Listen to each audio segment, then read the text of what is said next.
Friends, आप सबका स्वागत है आपके अपने यूट्यूब चैनल फार्मा एमसीक्यू में। क्या लेके आई हूँ आप लोगों के लिए। देखिए हमारी जो 5000 एमसीक्यूज़ की सीरीज है, इसे अब हम कंप्लीट करेंगे, है ना।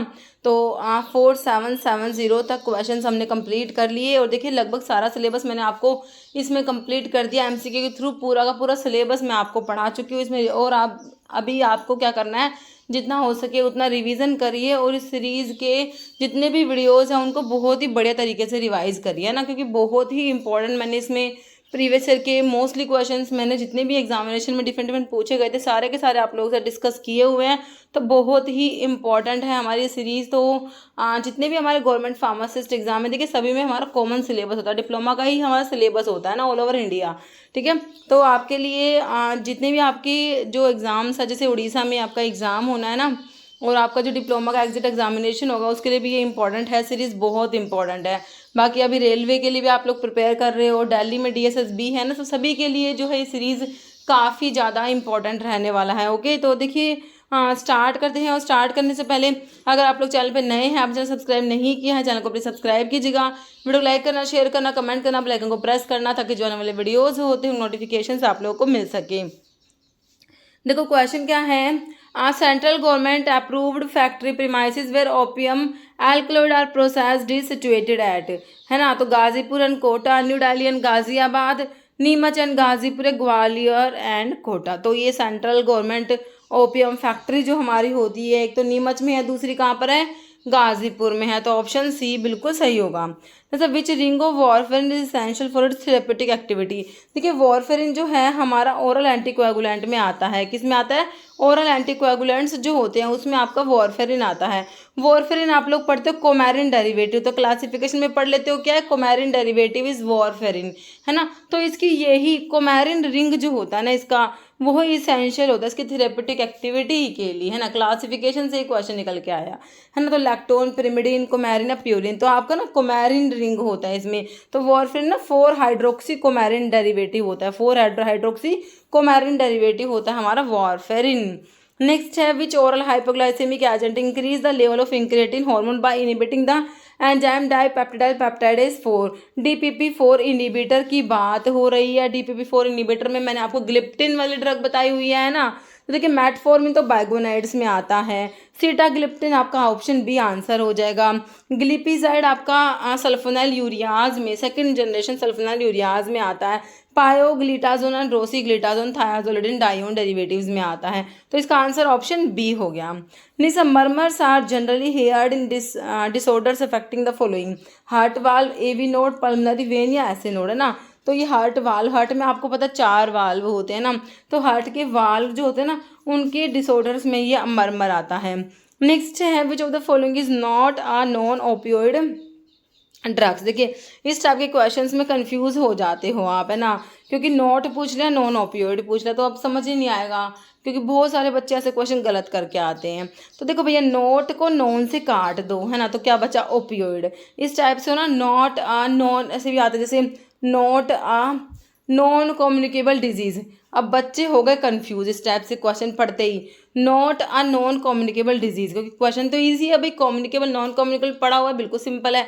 लेकिन जो इस टाइप से आया और जो है मतलब कि मोस्टली बच्चे गलत कर देते हैं। तो नोट को नॉन से काट दो, समझो कम्युनिकेबल डिजीज आपने इसमें फाइंड आउट करनी है। ऐसे ही नोट को नॉन से काट दिया आपने, समझो कि ओपियोइड ड्रग आपने बतानी है।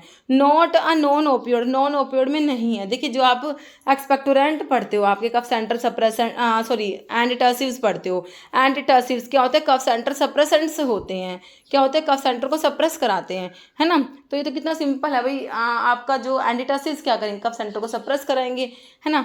ठीक है, तो आपके उसमें क्लासिफिकेशन में ओपियोइड में पढ़ते हो कोडिन, फोलकोडिन, नॉन ओपियोइड में आपका डेक्स्ट्रोमिथोर्फन, क्लोफिडियानोल, नोस्कैपिन आता है। तो देखो डेक्स्ट्रोमिथोर्फन, नोस्कैपिन, क्लोफिडियानोल, ये तीनों नॉन ओपियोइड है। नोट नहीं आती नॉन ओपियोइड में, तो कोडीन नहीं आती, ओपियोइड में आती है। तो वैसे भी नोट को नॉन से काटोगे तो भी आपका ओपियोइड ड्रग में ना कोडीन ही आंसर बन रहा है आपका, है ना। तो ये आपके जो ड्रग फॉर कफ का क्लासिफिकेशन है उसमें आपके जो एंटीटर्सिव्स हैं ना, वहाँ से क्वेश्चन है। ऑप्शन 2 मेरे हिसाब से आपको क्लियर है ना। ड्रग फॉर कफ में आपके फेरेंजियल डिमल्सेंट्स आते हैं, जिसमें लोजेंजिस आते हैं, cough drops, linctus containing syrups, glycerine, liquorice. Expectorants में ब्रोंकल सिक्रेशन एनहेंसर्स मैंने आपको बताए हैं, सोडियम और potassium citrate, potassium iodide, guaifenesin, balsam of tolu, vasaka, ammonium chloride, mucolytics में ब्रोम हेक्सिन, अम्ब्रोक्सोल, स्टाइलसिस्टीन, कार्बोसिस्टीन, एंटीटसिव्स में आपका ओपियोइड्स में कोडिन, फॉलकोडिन, नॉन ओपियोइड्स में नोस्कैपिन, डेक्स्ट्रोमेथोर्फन, क्लोफिडियानोल, एंटीहिस्टामिनिक्स में क्लोरफेनेरेमिन, डाइफेनेड्रमिन, प्रोमेथाजिन, एडजुवेंट एंटीटसिव्स में ब्रोंकोडायलेटर्स में साल्बुटामोल, टार्ब्यूटालिन। ओके, नेक्स्ट देखो, erythropoietin is dash type of hormone. तो इरिथ्रोपोइटिन जो है ये हार्मोन जो होता है हमारा किडनी में, है ना, किडनी से जो है सिक्रेट होता है, किडनी में पेरिट्यूबुलर सेल्स होती हैं वहाँ से सिक्रेट होता है, तो इरिथ्रोपोइसिस में हेल्प करता है। इरिथ्रोपोइसिस जो होता है आरबीसीज का प्रोडक्शन जो होता है ना, इरिथ्रोपोइसिस बोला जाता है उसको, तो इरिथ्रोपोइसिस को स्टिमुलेट कराएगा इरिथ्रोपोइटिन हार्मोन, है ना। तो ये किस टाइप का हार्मोन है भाई, मेटालोप्रोटीन है, ग्लाइकोप्रोटीन, क्रोनोप्रोटीन है, mucoprotein, it is a glycoprotein hormone. क्या है ये, ऑप्शन 2, इरिथ्रोपोइटिन जो है हमारा ग्लाइकोप्रोटीन हार्मोन होता है, naturally produce by peritubular cells of the kidney that stimulate red blood cell production, है ना। नेक्स्ट है acetylcholine and physostigmine are example of dash type of drug interaction. तो एसिटाइलकोलिन और फाइसोस्टिग्मिन कौन से टाइप के ड्रग इंटरेक्शन में आते हैं, सिनर्जिज्म, एडिक्शन, पोटेंशिएशन, एंटागोनिज्म, है ना। तो देखिए ये देखिए आपका सिनर्जिज्म में आता है, बिल्कुल आता है, लेकिन सिनर्जिज्म में भी आप दो कैटेगरी पढ़ते हो, है ना। सिनर्जिज्म में भी आपका आता है एक तो एडिटिव और एक जो सुपर एडिटिव, है ना, तो जिसे पोटेंशिएशन भी कहते हो, तो ये पोटेंशिएशन में आता है, तो अपना ऑप्शन सी होगा पोटेंशिएशन। एसिटाइलकोलिन के साथ में फाइसोस्टिग्मिन, फाइसोस्टिग्मिन क्या है हमारा एंटीकोलिनेस्टेजिस होता है। एंटीकोलिनेस्टेज मतलब कि एसिटाइलकोलिन की जो हाइड्रोलिसिस होती है ना, कोलिनेस्टेज एंजाइम कराएगा, उसको प्रिवेंट करेगा, जिससे एसिटाइलकोलिन का लेवल ज़्यादा हो जाता है ना। तो ये जो आपका ड्रग इंटरेक्शन है ये पोटेंशिएशन में आएगा, ऑप्शन सी हो जाएगा। देखो मैंने आपको कंबाइंड इफेक्ट ऑफ ड्रग पढ़ा रखा है, तो उसमें सिनर्जिज्म आता है आपका, है ना भाई, when addition of one drug, देखिए बहुत इंपॉर्टेंट है, मैं आपको बता रही हूँ कि कितना बहुत ज़्यादा इंपॉर्टेंट है कंबाइंड इफेक्ट ऑफ ड्रग। ये सिनर्जिज्म वाला तो क्वेश्चन बहुत सारी बार तो इसकी डेफिनेशन पूछ ली गई है, मैंने आपको जनरल फार्माकोलॉजी के क्वेश्चंस कराए हैं, है ना, तो आप उसमें देखना कितनी बार इसका क्वेश्चन आया है। When the action of one drug is facilitated or increased by the other drug, they are said to be synergistic, है ना। कह रहे एक्शन ऑफ वन ड्रग, एक ड्रग का एक्शन फैसिलिटेट हो या इंक्रीज हो दूसरे ड्रग से, तो उसे अपन क्या कहेंगे, सिनर्जिस्टिक इफेक्ट कहेंगे। तो इसमें आपके एडिटिव आता है, एक सुपर एडिटिव, दो टाइप से आते हैं। एडिटिव का मतलब होगा भाई effect of A plus B is equal to effect of A plus effect of B, है ना। दोनों ड्रग को आपने साथ दे देना, सिंपल इफेक्ट ऐड हो गया, मतलब ज़्यादा इफेक्ट नहीं आया, सिंपल इफेक्ट ऐड हुआ। सुपर एडिटिव में क्या होगा, आपका इफेक्ट ज़्यादा आएगा, दो ड्रग को आप कंबाइन करके दोगे ना, तो अलग अलग देते जो उनका इफेक्ट आता है उससे ज़्यादा इफेक्ट आएगा। Effect of A plus B is greater than effect of A plus effect of B, है ना। तो एसिटाइलकोलिन वैसे ही देखिए वही एग्जांपल लिखा हुआ है, एसिटाइलकोलिन के साथ में दिया आपने फाइसोस्टिग्मिन दिया, कोलिनेस्टेज इनहिबिटर मतलब कि एंटी कोलिनेस्टेज, तो ये आपका पोटेंशिएशन में आ गया।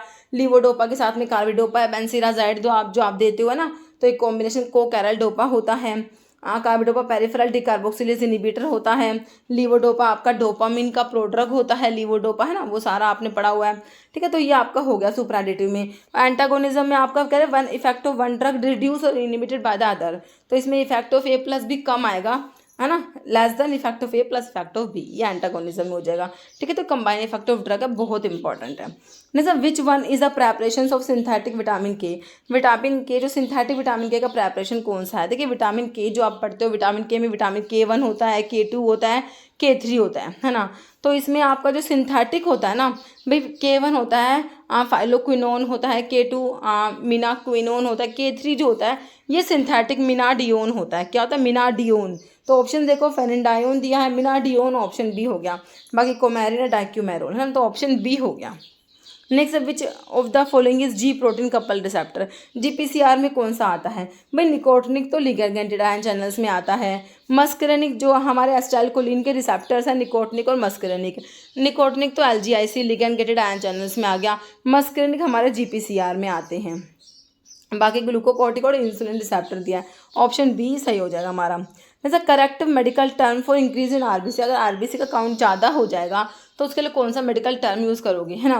पोलिसाइदीमिया, ल्यूकीमिया, एनीमिया, इस्चीमिया, तो इसके ना पोलिसाइदीमिया होता है जब RBCs का जो काउंट है ना नॉर्मल से ज़्यादा हो जाए, तो उसको क्या कहोगे आप, पोलिसाइदीमिया टर्म यूज़ करी जाएगी। जैसा concurrent use of many drug during the course of treatment is known as, देखिए कोई भी ट्रीटमेंट चल रहा है ना, तो उसके दौरान कह रहे बहुत सारी ड्रग एक साथ देनी पड़ रही है, कई बार पेशेंट्स को बहुत सारी प्रॉब्लम होती है ना, तो कई बार बहुत सारी ड्रग देनी पड़ती है, तो उसे उसके लिए क्या टर्म यूज़ करोगे? Drug overdose, Contra indications, polypharmacy, super infection, तो इसे पॉलीफार्मेसी कहते हैं, पॉलीफार्मेसी, ऑप्शन सी। नेक्स्ट है part of year not involve in physiology of balance. देखिए ईयर पढ़ा हुआ हमने, है ना, तो ईयर में आपका होता है outer ear, middle year, inner ear, है ना। तो इनर ईयर जो आपका इंटरनल ईयर जो होता है, इंटरनल ईयर, है ना, तो उसमें जो आपका होता है 3 सेमी सर्कुलर कैनाल्स होती है, सेमी सर्कुलर कैनाल्स होती है ना इसमें, और आपका होता है वेस्टिब्यूल होता है और कोकलिया होता है। देखिए कोकलिया का काम, देखिए आपका आप पढ़ते हो भाई ईयर का काम क्या, हियरिंग का है भाई, सुनने में तो हेल्प करता ही है, कान से सुनाई देता है, सभी को पता है, लेकिन साथ में बॉडी का बैलेंस जो है ना, बैलेंस को मेंटेन करने में भी ईयर का बहुत बड़ा रोल है। तो कोकलिया जो है ये तो हियरिंग से ही रिलेटेड है बस, है ना, ये तो हियरिंग में ही हेल्प करता है ना। तो not involve in balance, balance में ना कोकलिया का ही काम नहीं है। बाकी देखिए सेमी सर्कुलर कैनाल्स होती है, ये बैलेंस के लिए रिस्पॉन्सिबल है। वेस्टिब्यूल है, वेस्टिब्यूल का ही पार्ट है, ये आर्ट्रिकल और होता है, जो वेस्टिब्यूल का ही पार्ट होता है ना। तो ये तीनों जो है बैलेंस के लिए रिस्पॉन्सिबल है, बट कोकलिया नहीं होता, तो ऑप्शन आपका ए राइट हो जाएगा, है ना। देखिए मैंने आपको ईयर के बारे में बता रखा है, आउटर ईयर जो है उसमें आपका पिना आता है, ईयर कैनाल आता है ना। पिना जो है ऑरिकल, ये साउंड वेव को कलेक्ट करता है, transmit them to middle ear. Middle ear में आपका टिम्पैनिक कैविटी और 3 ओसिकल्स जो आपकी ईयर की बोन होते हैं, मिस से याद रखते हो, मैलिस इनका स्टेपिस, है ना। तो आपसे पूछेंगे ईयर की बोन्स ईयर के कौन से पार्ट में, तो आप क्या कहोगे, मिडल ईयर में प्रेजेंट होती है ना। Malleus hammer shape, incus anvil shape और स्टेपिस स्टिरप भी कहते हैं इसको, है ना। स्टेपिस आपको पता है स्मॉलेस्ट बोन हमारी बॉडी की स्टेपिस होती है, जो कान में प्रेजेंट है, मिडिल ईयर में प्रेजेंट है। स्टेपिस 2 होती है, 2 कान है तो 2 स्टेपिस होंगी, ठीक है। इनर ईयर, अब इनर ईयर में 3 सेमी सर्कुलर कैनाल्स होती है विच एनेबल, जो बैलेंस के लिए रिस्पॉन्सिबल है।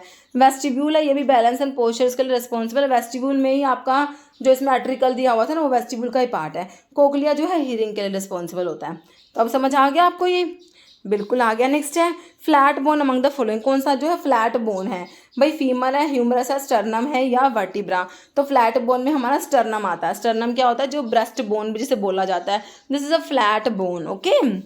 नेक्स्ट है which nervous system control the diameter of blood vessels, blood vessel का डायमीटर जो होता है ना, उसको हमारा कौन सा नर्वस सिस्टम कंट्रोल करेगा भाई। देखो ब्लड वेसल्स को इनको कौन सा है नर्वस सिस्टम, बताओ। सेंट्रल नर्वस सिस्टम है, ऑटोनॉमिक है, पेरिफेरल है या सोमैटिक है। तो आपका जो ऑटोनॉमिक नर्वस सिस्टम एएनएस में पढ़ते हो ना, वैसो डायलेशन होता है, वैसो कॉन्स्ट्रिक्शन होता है, तो कहाँ पढ़ते हो आप, है ना, आपका ब्रोंको डायलेशन, ब्रोंको कॉन्स्ट्रिक्शन, है ना। तो ये सब आपका कौन कंट्रोल करता है, ऑटोनॉमिक नर्वस सिस्टम, ऐसा ही है, ऑटोनॉमिक नर्वस सिस्टम में आप लोग पढ़ते हो, ऑप्शन बी। नेक्स्ट है first plan for family planning in India was introduced in, option देखो 1974 to 79, 1951 to 56, 1961 to 66 और 69 to 74, है ना। तो ऑप्शन बी हो जाएगा 1951 to 56, okay. First plan for family planning in India was introduced in 1951 to 56। देखिए India was the first country in the world to have launched a national programme for family planning, 1952 में India ने start करा, okay. Next sir which blood vessel take blood away from kidney, kidney से दूर लेके जाएगी blood को, kidney से लेके जाएगी। तो देखिए आर्टरीज लेके आती है, वेन लेके जाती है, तो पता ही हमें। तो रीनल किडनी के लिए रीनल वर्ड यूज़ होता है, renal vein, renal portal vein, efferent arteriole, efferent arteriole. तो आपके रीनल वेन है जो लेके जाएगी ब्लड किडनी से, है ना, ऑप्शन ए। कह रहे main blood vessel that carries blood from the kidney and ureter. देखिए ये जो आपकी रीनल वेन होती है ना, तो ये आपका जो है किडनी से ब्लड लेके जाएगी, और आपका जो यूरिटर से भी जो ब्लड लेके जाते हो। फिर ये जो आपका जो है ये आपकी रीनल वेन जो है किडनी से ब्लड लेके जा रही है, तो ये कहाँ पर लेके जाएगी, इन्फीरियर वेना केवा में ना, क्योंकि आपको पता है जो इम्प्योर ब्लड होता है वो इन्फीरियर वेना केवा के through lower part of the body से हमारा हार्ट में जाता है ना। तो कह रहे हैं लार्ज वेन, तो ये वीना केवा के बारे में बता रहे हैं, large vein that carries blood to the heart from lower part, है ना, क्योंकि आप सुपीरियर वीना केवा पढ़ते हो और इन्फीरियर वीना केवा। तो सुपीरियर वीना केवा upper part of the body से ब्लड लेके आती है इम्प्योर ब्लड, और इन्फीरियर वीना केवा lower part of the body से ब्लड लेके जाती है ना, बिल्कुल सही है। The somatic nervous system control the activity of, तो सोमैटिक नर्वस सिस्टम किसकी एक्टिविटी को कंट्रोल करेगा भाई, स्मूथ मसल्स को तो आप ऑटोनॉमिक नर्वस सिस्टम कंट्रोल कर लेगा। कार्डिक मसल्स के लिए भी ऑटोनॉमिक नर्वस सिस्टम है भाई, कार्डिक मसल्स हमारे बस में थोड़ी ना हार्ट का बीट करना उसने, तो ये तो सब आपका ऑटोनॉमिक ही है ना। स्केलेटल मसल्स, हाँ हमारे हाथ पैर हमारे कंट्रोल में हैं, हम चल रहे हैं, हम कुछ भी कर रहे हैं ना, तो ये सोमैटिक नर्वस सिस्टम कंट्रोल करता है activity of the skeletal muscles. Option C हो जाएगा। नेक्स्ट है हेपेटाइटिस बी वायरसेस। तो हेपेटाइटिस बी वायरस क्या है? डीएनए आरएनए वायरस है, डिफेक्टिव आरएनए, रिट्रोवायरस।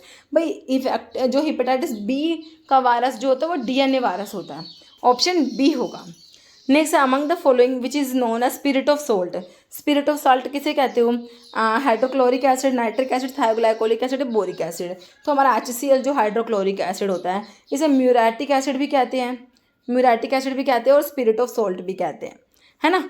नेक्स्ट है शॉर्ट एक्टिंग एंटीकोलिनेस्ट्रेज ड्रग। एंटीकोलिनेस्ट्रेज ड्रग है, उसमें पढ़ते हो आप भाई, रिवर्सिबल होती है ना, और इरिवर्सिबल होती है।